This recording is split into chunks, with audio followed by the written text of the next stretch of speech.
Geraldo Geraldinho Geraldão, o grande padrinho do Xandão, com sua ideia de 1 trilhão, descobriu como zerar a inflação. Este é o Visão Libertária, sua fonte de informações descentralizadas e distribuídas. Ajude a propagar as ideias de liberdade. Deixe o seu like e compartilhe com seus amigos. Um artigo seu pode virar vídeo aqui também, sabia? Este artigo foi sugerido por Budista Libertário, escrito por Ludwig von Mises, revisado e narrado por Gordinho Caipira. Se está caro, não compre. Se a inflação está alta, é só mudar o cálculo. Pronto, problema resolvido. Genial, né? Foi exatamente isso que Geraldo, mestre dos magos Alckmin, sugeriu recentemente. O vice-presidente defendeu uma brilhante ideia: retirar alimentos e energia do cálculo da inflação. Sim, você ouviu certo. Se o índice da inflação está mostrando que os preços dos produtos essenciais estão disparando, a solução é simples. Basta não contar esses produtos na conta. É a versão econômica do famoso "não tem pão? Comam brioches". Alckmin, com aquela cara de pinguim feliz, justificou sua proposta dizendo que os alimentos e energia são itens muito voláteis e que sua retirada deixaria a inflação mais estável. Ora, mas que bela sacada! Para que resolver o problema do encarecimento de comida e da eletricidade se podemos simplesmente fingir que eles não existem? É a solução perfeita no mundo mágico da política. Se aplicarmos essa lógica a outros problemas, podemos erradicar o desemprego parando de contar quem está desempregado, eliminar a pobreza, definindo que pobres na verdade são classe média, e acabar com a criminalidade, tornando ilegal a divulgação de estatísticas sobre crimes. Simples assim. Na verdade, o governo faz isso com certa frequência, como no caso dos Yanomamis, no qual parou de divulgar as estatísticas de mortes, ou no caso do desemprego, em que passou a contar beneficiários do Bolsa Família como empregados. Mas prestemos atenção no que Alckmin disse. Alimentos e energia são itens muito voláteis. Se essa suposta volatilidade fosse para baixo, ou seja, se os alimentos e energia estivessem diminuindo de preço, será que o vice-presidente também ia querer retirá-los do índice de inflação? A verdade é que essa dita volatilidade, em outras palavras, significa que esses itens básicos aumentam muito de preço. E qual será o motivo desse aumento? Afinal, com o passar do tempo, as máquinas, insumos, técnicas e defensivos agrícolas só evoluíram e nos deram mais produtividade. O mesmo vale para a energia, que deveria cada vez mais se tornar barata, assim como aconteceu com o preço da banda larga, por exemplo. O esquerdista de plantão pode dizer: os preços dos alimentos subiram por causa do agrofascista que exporta para alimentar os imperialistas. Calma, meu caro menino de cabelo azul. Antes de atacar o sintoma, analise a causa da doença. Boa parte da comida produzida no Brasil é exportada. Fato. Mas por que o agricultor prefere exportar? A resposta óbvia é porque o dólar vale mais que o real. E agora vem a pergunta de ouro: por que o dólar vale mais que o real? Quem viveu o início do plano real sabe que o real já chegou a valer mais do que o dólar. Então por que hoje vale quase 6 vezes menos? É essa pergunta que o governo não quer que você se faça, jovem do cabelo tingido. A realidade é que a volatilidade citada pelo Censal é na verdade a perda do poder de compra do cidadão brasileiro, devido ao aumento da base monetária. Em outras palavras, fazem 31 anos que o governo está imprimindo reais e fazendo com que o seu dinheiro, caro telespectador, tenha menos valor. Então, o que Alckmin quer fazer é basicamente disfarçar o descontrole da inflação causado pelo próprio governo, ao invés de parar de imprimir moedinha estatal para financiar dívida e ajudar ditador comunista na América Latina. Mas sejamos justos, não podemos dizer que essa ideia é 100% original. O chefe de Alckmin, Luiz Inácio Cistacaro Não Compre da Silva, já havia dado sua própria solução brilhante para o problema da carestia. Se os preços dos alimentos estão altos, basta o povo parar de comprar.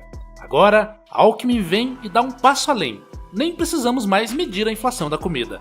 Quer dizer, se o pobre está pagando R$20 num quilo de tomate, não tem problema.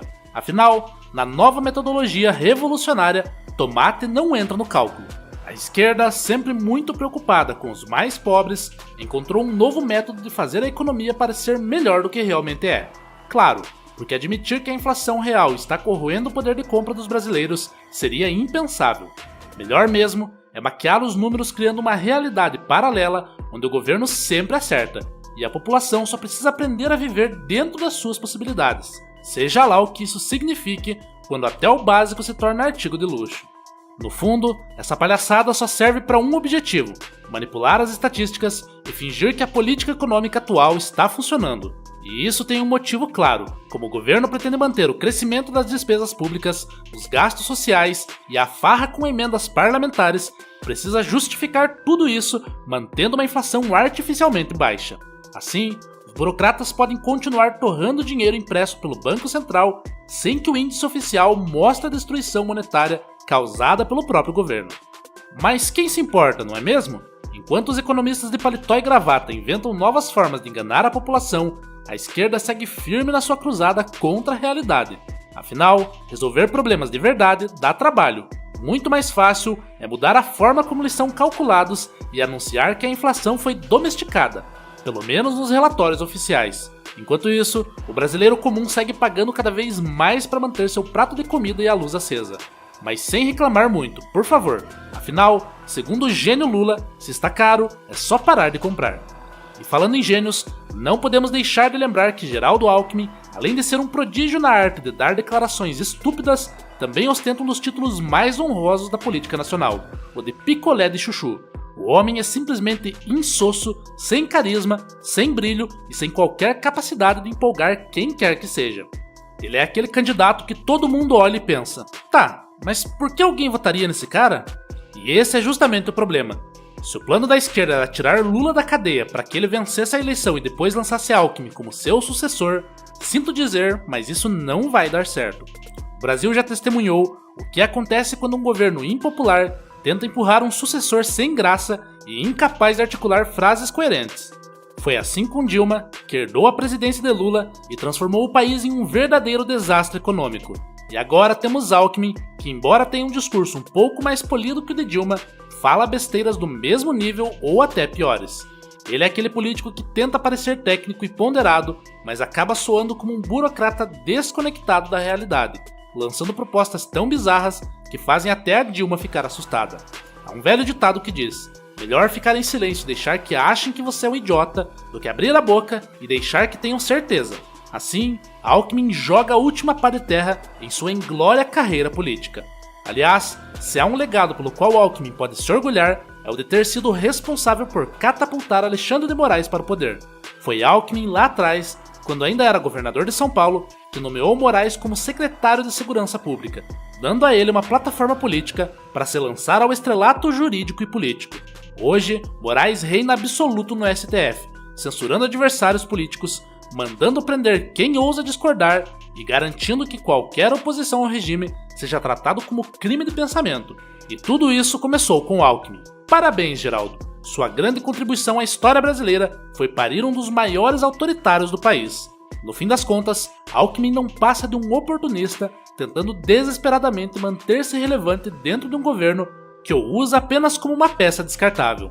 Ele pode até sonhar em ser o próximo presidente, mas a verdade é que ninguém leva essa ideia a sério. O Brasil já engoliu até mesmo o Lula de volta, mas engolir Alckmin é outra história, até porque, sejamos francos, picolé de chuchu sem sabor algum não desce pela garganta de ninguém. Obrigado pela audiência, este é um canal colaborativo, participe você também. Cadastre-se agora mesmo no nosso site visãolibertaria.com e envie os seus artigos por lá. Os colaboradores recebem recompensas em Bitcoin. Inscreva-se no canal e clique no botão da campainha para ser avisado de novos vídeos. Até a próxima!